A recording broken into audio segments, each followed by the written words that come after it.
Bonjour à tous.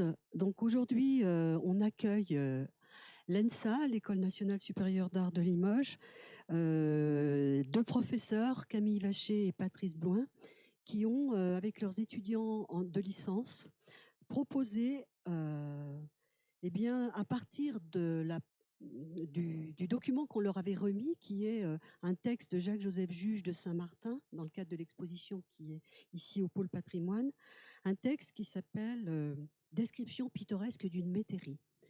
Et les professeurs ont donc proposé de travailler autour de cette notion du pittoresque aujourd'hui avec leurs étudiants, et on vous laisse découvrir leur travail avec une introduction de leur professeur. Bonjour. Alors d'abord, c'est vrai qu'on va peut-être commencer par remercier les archives. C'est pas si souvent qu'à l'école d'art on a la chance d'avoir accès à ce genre de, on va dire, de recueil, puisque cette personne avait également fait tout un herbier que vous pouvez peut-être découvrir en plus de ce texte. Et du coup, on a invité les étudiants de troisième année qui passeront du coup cette année un DNA à l'école, donc une année diplômante pour nous, de venir travailler sur un temps très court, une semaine, pour se dire aujourd'hui comment est-ce qu'on peut travailler le pittoresque, comment est-ce qu'on peut travailler la description et comment est-ce qu'on peut investir et se réapproprier la ville et le lieu dans lequel on vit aujourd'hui et le voir un petit peu différemment. Donc vous allez voir, on a vraiment, je trouve, une édition très réussie avec des choses singulières et je pense des choses qui sont très différentes les unes avec les autres et qui arrivent au final à faire un rendu collectif très réussi. Donc je vais laisser les étudiants venir les uns après les autres présenter cette édition JJJ. Du coup, voilà. Merci beaucoup. Merci. Donc on va écouter Salomé présenter le travail d'Antoine Rochat. Bonjour. Du coup, je vais vous présenter le travail de Antoine, qui n'a pas pu être présent aujourd'hui. Juste un bref mot sur l'édition. L'idée, c'était de faire quelque chose de collectif avec des formats plutôt volants, que ce soit quelque chose qui puisse se feuilleter et se détacher et se déployer aussi dans l'espace. Donc là, ça c'est l'intérieur. Donc voici le sommaire qu'on a pensé sous une forme cartographique. On s'est dit que ça pouvait être intéressant de l'envisager de la sorte et de partir finalement de l'espace le plus central de Limoges pour aller le plus à l'extérieur. Donc ça, c'est la première image du travail d'Antoine. Il a intitulé son travail « Le Gévaudan, le Limousin ». Il a travaillé sur le rapport qu'il entretient avec l'animal. En fait, il a fait une série de photos où il a créé un dispositif, il s'est accroché une caméra au genou et en fait, il a fait un travail de photographie qui se retrouve tout au long de l'édition. Donc, il y a plusieurs pages qu'on va retrouver qui vont ponctuer la lecture de l'édition. Et en fait, on passe d'une image extrêmement nette à des images beaucoup plus, de plus en plus floues, pour arriver sur une fin avec, je vais vous montrer.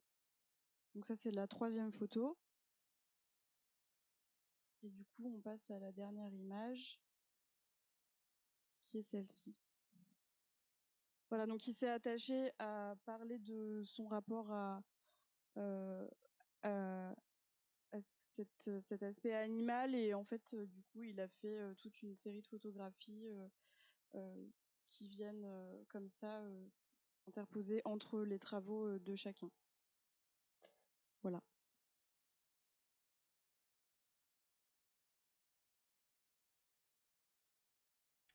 Bonjour.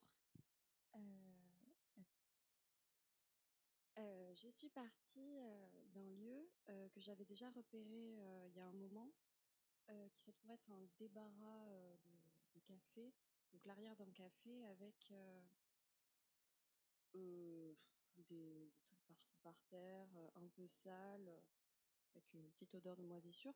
Donc je me suis dit que c'était pas très pittoresque, que cet endroit n'était pas vraiment digne d'être peint, et je me suis dit qu'est-ce que je fais avec ça? J'avais vraiment envie de travailler dessus. Et j'ai commencé à regarder donc par terre et à trouver des matériaux, donc des bouts de mur, du verre, de la brique. Il y avait du faux gazon aussi. Et donc j'ai commencé tous les jours, j'y venais, je ramassais ces objets. Et avec ça, j'ai commencé à écrire dessus. Donc je peux peut-être faire une petite lecture.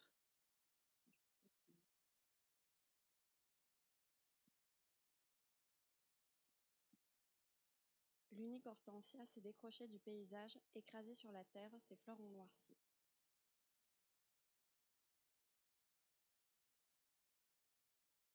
Les impatients trouvent leur place près du béton, ce sont les seuls qui portent ces couleurs. Elles partagent un bout de terre, la faïence éclatée, une fine couche de boue recouvre les mailles.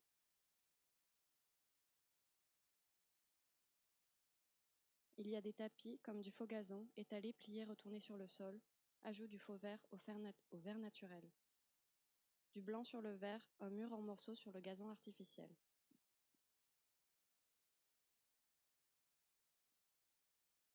Il y a du granit sur le sol, plutonique, magmatique. Le grand mur perd sa brique, dans les trèfles il y a du rouge. Les pigeons nichent dans son creux. Le bouchon de liège est loin de son arbre, à côté des graviers. Il ne le protège plus des insectes. Un demi-soleil sur la terre cuite violacée. Des vagues géométriques sur la faïence comme sur la peau. On dirait la lune, une lune creusée, fatiguée, elle est devenue rouille. Je l'ai vu briller, ce bel orange écoupant, un peu moins sous mes pieds. Et à partir donc, des objets où j'ai écrit dessus, j'ai fait un leporello où je suis venue scanner les objets et ensuite les découper informatiquement et en faire du coup des compositions et faire des paysages, reconstruire des paysages. Donc je suis partie de matériaux qui composent un paysage réel pour créer un paysage imaginaire et onirique.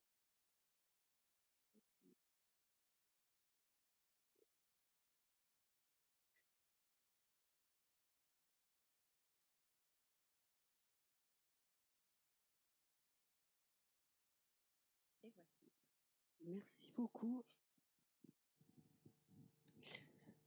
Oui, alors moi je vais vous parler de mon travail qui était une description du café 1900 qu'on connaît plus ou moins tous dans le centre de Limoges. Et j'ai voulu en faire une description hyper précise en enlevant tout l'affect possible. Alors la mise en page est volontaire. Il y a une description presque névrotique avec plein hyper détaillé en fait, plein de détails qu'on remarque pas forcément au premier abord et qui en fait si on lit le texte et qu'on se projette dans le lieu et qu'après on s'y déplace, on va peut-être remarquer ces détails-là. Et au-delà de ça, je me suis attardé sur un détail précis qui était le détail du motif au sol sur les carrés de ciment qui faisait des formes et des contreformes. Et en fait, j'ai repris ce motif-là, je l'ai redessiné, j'ai essayé de faire des modélisations 3D, ça n'a pas forcément été une réussite et je l'ai remis après à plat. Et en fait, j'ai mis du texte que j'ai inclus dans ces formes redessinées et je vous inviterai à venir le voir en fait de plus près pour mieux comprendre. Et en fait, la superposition de ce motif sur le texte, dans cette feuille-là qui est un calque, en fait, vient recréer le principe de la mosaïque au sol qui se superpose à tous les détails que j'évoque dans cet endroit en question. Je peux peut-être vous faire une lecture d'un extrait. Par exemple, on voit, en parlant du luminaire, de bulbes blancs translucides et dont la structure se termine en grappe de raisin doré. Ensuite, surprise est faite lorsque l'on se dirige son regard vers le comptoir en vieux bois de chêne et merisier sculpté. En façade de celui-ci, quelques marqueteries illustrant des scènes de chasse et se répètent sur chacun des panneaux côté client. Voilà, c'est un petit extrait parmi tout un texte voilà, que je vous inviterai à venir lire plus en détail si le cœur vous en dit. Voilà, merci à vous. Merci. Bonjour. Bon, choisir un espace me fait à Limoges, mais souvent dit, bah, très compliqué parce qu'il y a beaucoup d'espaces que je connais, je suis en train de connaître la ville et aussi le pays. Et à la fin, je me suis dit, bon, un espace que j'aime beaucoup, c'est mon appart. C'est juste être chez moi. Parce que je peux voir à travers les fenêtres et la porte, les paysages. Et je me suis dit, pourquoi pas commencer à écrire. Qu'est-ce que ça me donne quand je regarde les paysages ici en France et dans l'écriture que j'ai fait, ça est devenu pittoresque naturellement. Parce que j'ai fait un rapport avec les paysages que je connais en Colombie. Et chaque fois que je regarde les paysages ici, ça me vient des souvenirs qui commencent à se mêler dans ma mémoire comme un paysage agglutinado. C'est comme ça que je nomme les textes. Et je vais vous lire tous les textes, si ça vous va. Un paisaje aglutinado. Il ajuste un par y vidrios amalgamados qui me quart de lui. Chocolat chaud et café matinal. Entre la construction qui m'embrasse et me cache, je peux visualiser un paysage mêlé entre maisons, lumière, colonnes, grillages et arbustes réveillés. Les couchers du soleil divisent l'horizon comme il veut, comme une exposition de tableaux. Arbres et montagnes, ciel et prairies, montagnes et oiseaux, couleurs et brumes, nuages et feuilles. Lorsque dans la musique, je parviens à écouter los colores al unísono, dans toute cette contemplation d'un coucher de soleil, je perçois un rythme, mélodie de notes bleu, verdes, amarillos, roses, orange. Rose que yo encuentro impávida à côté de ma porte. Orange au miel dans le matin. Je m'approche de mon paysage. Devant ma porte portelle, j'observe un paysage avec des sons de cité. Ma mémoire commence à jouer entre l'observation et le recuerdo palpado. Arômes de charbon, de bois brûlés, de soupe et de maïs, de café, de l'herbe coupée, d'oranges pressées et de l'eucalyptus. Les images envahissant mon paysage. Et inconsciemment, je commence à chercher dans cet automne-hiver un tropico qui ici est étranger. J'arpente avec mes yeux l'horizon et les petites prairies me rassemblent des vagues si tranquilles. Les couleurs changeantes d'automne sur les arbres en forêt dévastée me rappellent les tutoriels de Bob Ross. Couleurs et mémoire olfative travaillent ensemble mon imaginaire. Je suis déjà habituée à ce jeu de souvenirs. Regardez si loin, très loin, une montagne, toute couverte de lumière, la ciudad. 30 km à droite, sur la même cordillère des Andes, El Nevado. Si j'avais de la chance, je pourrais observer les deux petits glaciers qui font compagnie au volcan, los Nevados, el Cisne et Santa Isabel. Devant toute cette puissance de la cordillère juste à mon balcon, plein de montagnes, tonos de couleur vert, qui ne ressemblent pas aux petites vagues de Limousin. Elles sont un peu près comme les pierres d'une rivière. La pluie tombe un retazo de tierra. Le soleil a choisi d'en chauffer un autre. Escudriñé mi memoria y j'ai calqué le paysage en superposition, longtemps et partout. Je m'amuse avec ces jeux de souvenirs pendant que je me cache derrière de mille ventanas aglutinadas avec une tasse de thé chinois, en écoutant les rues passer en direction. C'est la troisième fois dans ma vie que j'observe comment les arbres changeant de couleur par rapport à leurs feuilles et non à leurs fleurs. Et voilà, j'ai trouvé mon texte assez pittoresque, ma façon de l'écrire, de jouer avec ma mémoire. Et ensuite, j'ai pris des photos des carrés devant ma porte dans différents moments de la journée. Ça, c'était plutôt midi. Ça, à la fin de journée. Et là, midi, en plein soleil.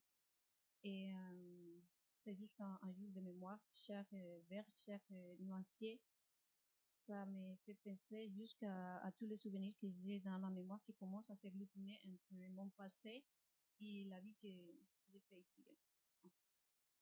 Aussi. Bonjour. Alors du coup, moi, l'endroit que j'ai choisi de présenter pour ce travail, c'est un jardin ouvrier qui se trouve le long d'une voie de chemin de fer. Et en fait, le processus que j'ai élaboré pour observer ce lieu, c'était de m'y rendre plusieurs fois et de prendre des notes à chaque fois que j'y allais, en fonction de ce que je voyais, ce qui se passait. Et en même temps, je prenais aussi des photos. Mais je m'en servais juste comme aide-mémoire de ce que je voyais et ce qui se passait. Et je me suis demandé qu'est-ce que je pouvais en faire. Du coup, j'ai décidé de télescoper mes notes avec les photos et de ne plus. Enfin, j'ai pas cherché à faire des photos pour illustrer mes propos et encore moins à faire des notes pour légender mes photos.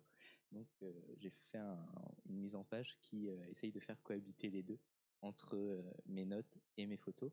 Et les notes, en fait, je les ai imprimées sur des post-it, donc on peut les enlever, les déplacer sur la feuille. Et à chaque fois, du coup, je cherche à trouver une cohabitation entre l'image et mes notes. Dans la publication, j'ai proposé donc 3 photos. Et à chaque fois, le texte que je présente, j'ai essayé de le tourner de manière peut-être amusante ou un peu plus poétique. Donc, je vais vous proposer une lecture rapide d'un extrait. La question législative du débarras, tas de trucs et de choses que les gens entassent dans un coin. Il sera alors question d'un inventaire. Un carillon Bambara, une pelle pioche, un arsenal de cartouches de Madrid, un cadeau de Noël oublié d'il y a 8 ans. Une cornemuse albinos, une gourde de rando habitée par un mauvais génie, un poulet mort, une flopée de ukulélé, un nain de jardin frivole, une flûte longitudinale, une théière à l'effigie d'Elvis, une troupe de danseuses balinaises miniatures, un autographe de Lénine, la jambe de bois de Michael Jackson, un dé, oncle Dédé, un bar clandestin, un homme et sa hallebarde et un petit saucisson fossilisé. Et donc, comme ici, en fait, j'ai cherché à trouver des choses qui sortaient de l'ordinaire dans ce lieu qui semblait un petit peu oublié puisqu'il se trouve entre une route et un chemin de fer. Et donc, à chaque fois, en fait, j'essayais de fictionnaliser ce lieu, mais en y ajoutant quelque chose d'assez affectif. Et donc, je trouvais que dans l'affection qu'on pouvait apporter au lieu, on pouvait trouver justement la notion de pittoresque. Merci.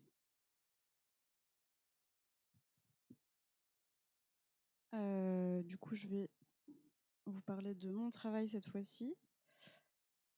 Quand on a fait, parce qu'on a fait un espèce de short cours théorique avec Patrice sur ce qu'était le pittoresque et ce que pouvait être le pittoresque, surtout contemporain. Et Patrice nous a parlé du rapport qu'il pouvait entretenir avec les réseaux sociaux, Instagram, Pinterest, notamment dans l'idée de transformation du réel. Il avait pris un exemple qui était intéressant où il expliquait que à l'époque du coup du pittoresque, il y avait cette idée de lorsqu'on partait en voyage et qu'on voyait une petite chapelle en ruine dans un paysage, et bah du coup en rentrant chez soi, on allait reconstruire la petite chapelle en ruine pour construire un paysage qui soit digne d'être peint, représenté. Et il y a cette même idée qui je pense se retrouve dans les publications Instagram et les photos, qui est de lorsqu'on a un plat ou un espace, de l'agencer d'une certaine manière pour qu'il puisse être ce qu'on va appeler instagrammable entre guillemets du coup, et qui va correspondre à un certain critère esthétique où on va retrouver le cliché du plat Instagram par exemple. Et du coup, moi, je suis partie d'une phrase au départ qui était une blague, qui était de parler du pittoresque au Pinterest. Et à partir de cette idée, j'ai essayé de me plonger dans un espace qui, moi, pouvait m'évoquer le pittoresque et d'essayer de le remettre dans le contemporain par le biais justement du logo Pinterest que j'ai remodifié sur une pancarte. Donc ici picturesque, du coup, pittoresque en anglais. Et en fait, mon idée dans le travail, ça a été d'apposer le carton et le logo dans l'espace que je considérais comme étant pittoresque, sorte de marque du contemporain, et de confronter les deux espaces. Je vais vous montrer. Voilà, et du coup, l'idée, c'était d'en faire un poster qui puisse être volant dans l'édition et de l'accompagner avec la pièce unique du carton. Et voilà. Et en fait, du coup, comme je le disais, c'était l'idée de base de confronter à la fois ce qui, pour moi, m'évoquait le contemporain, donc le Pinterest, et de parler du pittoresque. Et après ça, j'ai fait une vidéo aussi dans la même réflexion sur ce qu'était le pittoresque pour moi, où je parle du cottagecore, qui est une esthétique internet qui est née dans les années 2000-2010 avec Tumblr, et qui est en fait une sorte d'esthétique qui idéalise la vie rurale en fait. Et du coup, il y a toute une série de publications, de photos, vidéos, de playlists qui peut se retrouver sur les réseaux sociaux, notamment Instagram. Et l'idée de la vidéo, c'était de parcourir toutes les publications que je pouvais croiser et sur le cottagecore, et en même temps de faire une lecture avec mon anglais très médiocre qui venait se superposer à l'anglais d'une chanson parfaitement bien chantée, et qui était qui a pour but d'être assez émouvante comme chanson. Et l'idée, c'est de créer une sorte de gêne entre les deux, de ne pas savoir comment on se positionne par rapport à la vidéo, si on doit être dans l'émotion et ressentir des choses par rapport aux images, ou si elles doivent nous déranger dans l'aspect hyper esthétisant qu'elles convoquent. Voilà.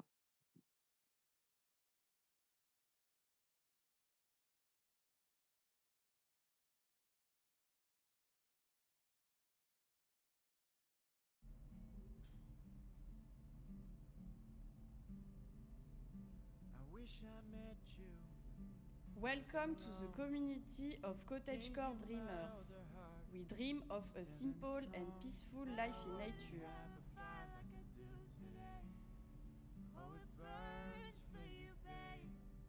Isolation dinner for two. Tag a friend who you would like to take there. Hashtag cottagecore, hashtag naturecore, hashtag fairycore, hashtag angelcore, hashtag softcore, hashtag dinner for two, hashtag folklore, hashtag flowerfield, hashtag flowercore, hashtag outside dining, hashtag outside is free. Like wildflowers, you must allow yourself to grow in all the place people without you never.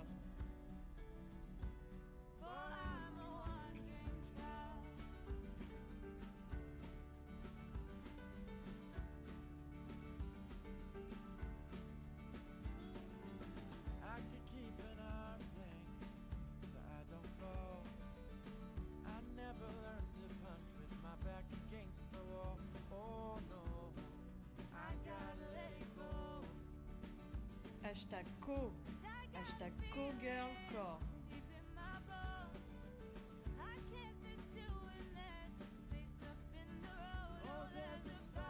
Anne with an E-inspired outfit.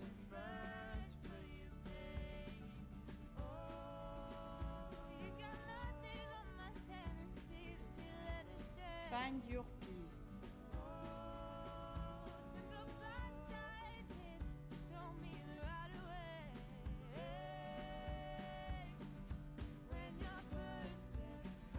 What's your favorite magical being, like witches or dragons or pixies?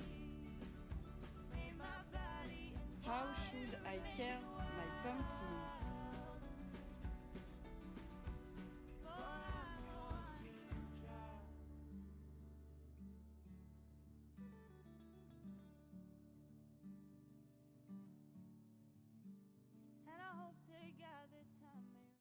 bravo donc au groupe d'étudiants avec leurs professeurs.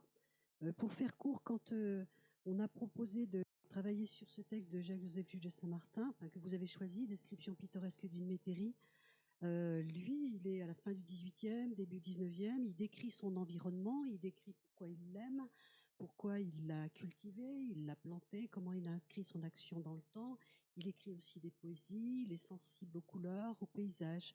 Et quand on a découvert votre travail, qui est intéressant et va pouvoir être vu à la bibliothèque au pôle patrimoine de la BFM, c'était à la fois chaque projet individuel a tout son sens et en même temps, là, il y a une cohérence évidente dans la présentation d'ensemble. Donc voilà, moi je voulais vous dire bravo vraiment pour cette réalisation qui permet, je vais le dire très mal, par l'image, par le mouvement, par l'écrit, par la poésie, par la relation que chacun a avec ce qu'il a choisi de montrer, un lien particulier qui est d'avoir choisi un paysage digne de qualité. Donc merci et en espérant que ça intéresse beaucoup de monde qui soit curieux de vos travaux respectifs. Voilà, merci.